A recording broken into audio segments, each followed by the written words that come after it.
Hola a todos y bienvenidos a esta clase donde vamos a hablar sobre la sintaxis y los diferentes constituyentes sintácticos. La sintaxis es esa parte de la gramática que estudia cómo se combinan las palabras. Estas palabras al combinarse forman una serie de grupos que expresan un significado y además esa sintaxis también estudia cómo se relacionan esos grupos que componen y que tienen esos significados. Entonces, en la lingüística se estudia en la sintaxis pues cuál será la función que van a desarrollar esas palabras de forma conjunta y ver esos grupos, cómo se relacionan dentro de la oración, cómo al final, teniendo esos diferentes grupos con significado, se va componiendo un significado más grande, que sería el significado total de esa oración, y ver de alguna forma esas relaciones entre unas partes y otras de la oración. Se habla de constituyentes sintácticos como esa palabra o una secuencia de palabras que realizan una función conjunta, que tienen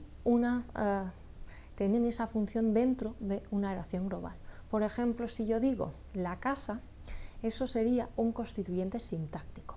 Estamos juntando ese determinante la con ese nombre casa y todo junto me está diciendo o me está dando información de que es una casa en concreto, la casa que sé a cuál me refiero, en este caso la es un artículo determinado, ¿no? Y me está diciendo esa información. Entonces, cuando yo tengo ese constituyente, la casa, podría usarlo en diferentes partes de la oración. Podría decir me gusta la casa, o la casa es grande, o voy hacia la casa, o cualquier otro, o podría formar parte de cualquier oración, ¿no? Y tendrá una función en concreto. Cuando he dicho me gusta la casa, en este caso sería ¿qué cosa me gusta? Es la casa. O cuando digo la casa es grande, es la cosa que es grande, la cosa que estoy definiendo. O voy hacia la casa, aquí me dice una dirección, hacia dónde estoy yendo. Entonces, entendemos que ese conjunto de palabras, la casa, pueden tener diferentes funciones, ¿vale?, dentro de esa oración. No realizan la misma función cuando yo digo la casa es grande, cuando digo me gusta la casa. No tiene el mismo significado dentro del todo de la oración.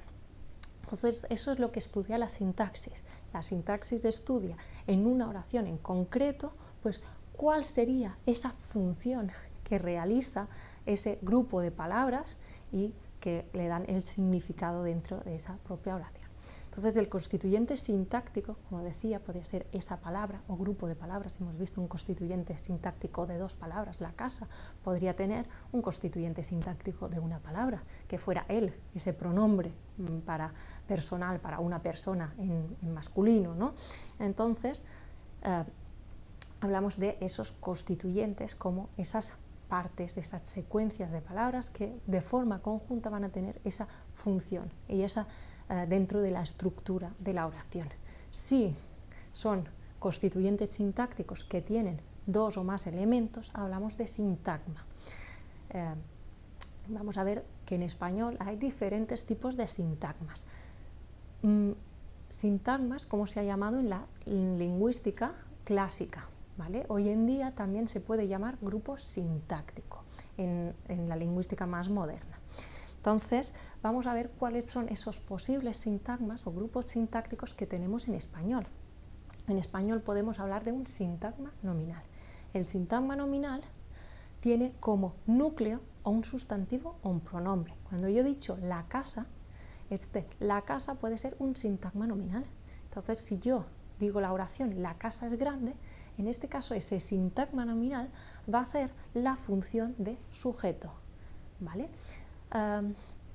Este sintagma nominal pues también puede realizar otras funciones. Por ejemplo, si yo digo me he comprado la casa o me he comprado una casa, en este caso ese una casa o la casa sería el complemento directo, es decir, estamos diciendo cuál es que me he comprado. Entonces, podemos ver que un mismo sintagma, en este caso el sintagma nominal, pues va a tener de núcleo ese nombre. Podría ser un pronombre también, como habíamos dicho antes, él. ¿Vale? Ese él conformaría un sintagma nominal, o podría ser un nombre propio y conformaría ese sintagma nominal. Lo que pasa es que, aparte de tener ese núcleo o esa palabra central, ¿no?, que forma ese sintagma, pues puede tener esas diferentes funciones, como hablábamos, podría ser ese sujeto, podría ser un complemento directo o un indirecto. El otro tipo de sintagma, que normalmente vamos a ver que en casi todas las oraciones vamos a tener un sintagma nominal y un sintagma verbal. En español el sintagma nominal a veces lo podemos omitir, ¿no?, y decimos el verbo voy a casa, no digo el sé yo, que formaría ese sintagma nominal. En otros idiomas, cuando se realice el análisis sintáctico, se tendrá que tener en cuenta que siempre hay ese sintagma nominal seguido de ese sintagma verbal. Entonces, los más importantes, como decía, sintagma nominal, sintagma verbal. Sintagma verbal es ese conjunto de palabras cuyo núcleo es un verbo. Entonces, realizan esa función de predicado.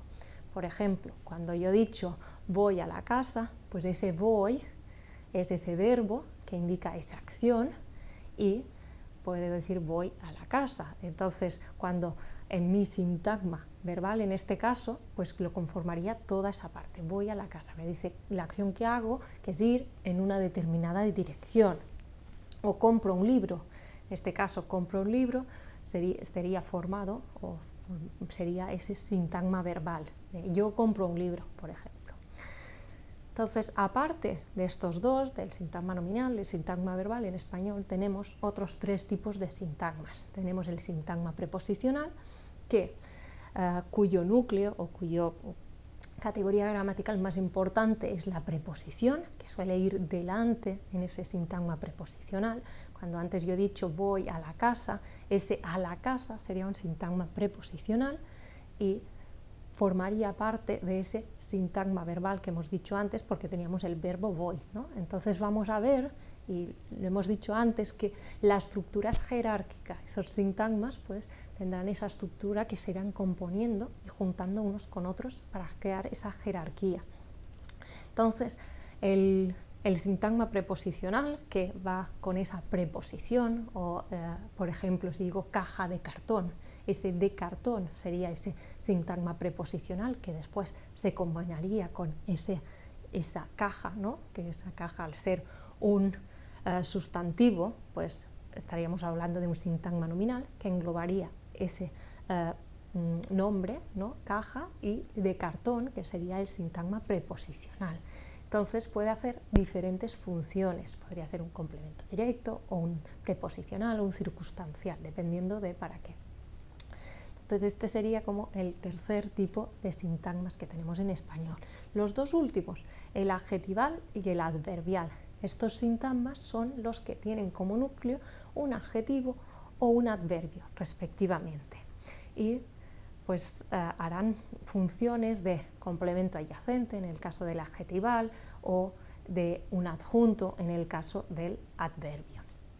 Y forman esas partes de la oración que acompañan a otros sintagmas. Entonces, a partir de estos 5 tipos de sintagmas, pues serán los que vamos a ir identificando en nuestro análisis sintáctico, los que estudian la sintaxis, y nos van a permitir realizar ese análisis de la estructura de las palabras de una oración. Entonces, en ese análisis sintáctico, pues si lo hacemos, ya sea, o lo más normal, ¿no?, es obtener un árbol como resultado.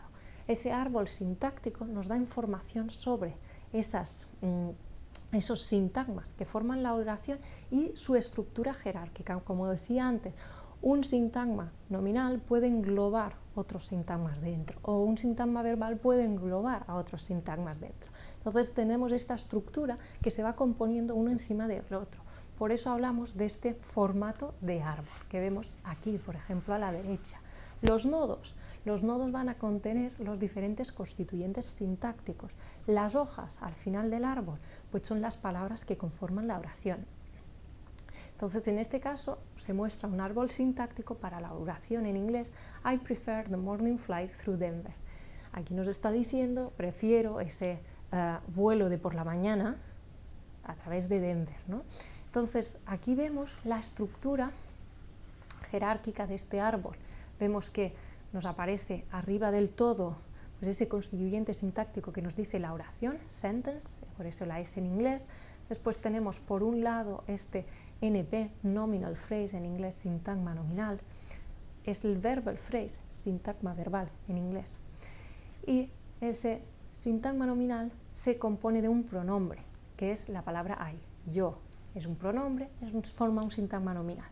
Por el otro lado, ese sintagma verbal de que se compone de un verbo, el verbo preferir, y otro sintagma nominal, ¿vale? Nominal phrase. En este caso, el sintagma nominal que tiene como núcleo ese nombre que hemos dicho que sería un vuelo, en este caso.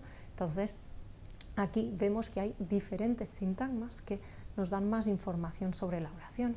Por ejemplo, este sintagma nominal pues se compone de este determinante y de lo que se llama un nominal en inglés. Tenemos otro nominal que se compone de otro y del nombre en sí, otro nombre, aquí tenemos dos nombres juntos que realizan una función de nominal, una función de nombre, y un sintagma preposicional, que lo que nos dice es una preposición, que era el núcleo de ese sintagma preposicional, y otro sintagma nominal, que sería en este caso un nombre propio, ¿vale? Entonces, vemos que este nominal engloba otro nominal y este sintagma preposicional, o el sintagma nominal un determinante y un nominal. El sintagma verbal engloba ese verbo y un sintagma nominal. Entonces tenemos esa estructura jerárquica. ¿Por qué necesitamos realizar este análisis? En lingüística, está claro, sirve para entender cuáles son las diferentes partes de la oración, cuál es el significado que le vamos a dar. Entonces es muy relevante tener esta estructura sintáctica para poder incluso hacer análisis semánticos, saber qué significa la oración, porque no es lo mismo que una parte pues forme parte de ese sintagma nominal haciendo de un sujeto o formando parte de un predicado. Entonces esta estructura nos va a dar información relevante. En procesamiento del lenguaje natural, pues también vamos a necesitarlo para no solo quedarnos con ese significado, sino también para poder crear y generar oraciones que tengan sentido. Nosotros vamos a tener esa información sintáctica, vamos a saber cómo se componen las oraciones en un idioma y entonces una máquina será capaz de decir, bueno, yo para crear una oración que tenga sentido tengo que combinar estos diferentes sintagmas. Si los pongo, por ejemplo, al revés, ya no tiene sentido. Es decir, si un sintagma preposicional, como vemos aquí, viene una preposición seguido de un sintagma nominal, por ejemplo, si yo me encuentro en una oración y lo pongo al revés, pongo el sintagma nominal y después la preposición, no tiene sentido. Por ejemplo, si aquí hemos dicho a través de Denver, ¿no? El vuelo va a ser a través de Denver. Si yo digo Denver a través, no tiene sentido. Entonces una máquina, cuando tenga que generar lenguaje, va a necesitar saber cuáles son esas estructuras posibles que nos definen la sintaxis. Y eso le va a servir para poder desarrollar y crear pues esas frases, ese lenguaje y que tenga sentido. Pues eso es todo sobre esta clase de sintaxis y los diferentes constituyentes sintácticos y cómo se van a utilizar esta parte de la lingüística en el procesamiento del lenguaje natural. Muchas gracias por tu atención.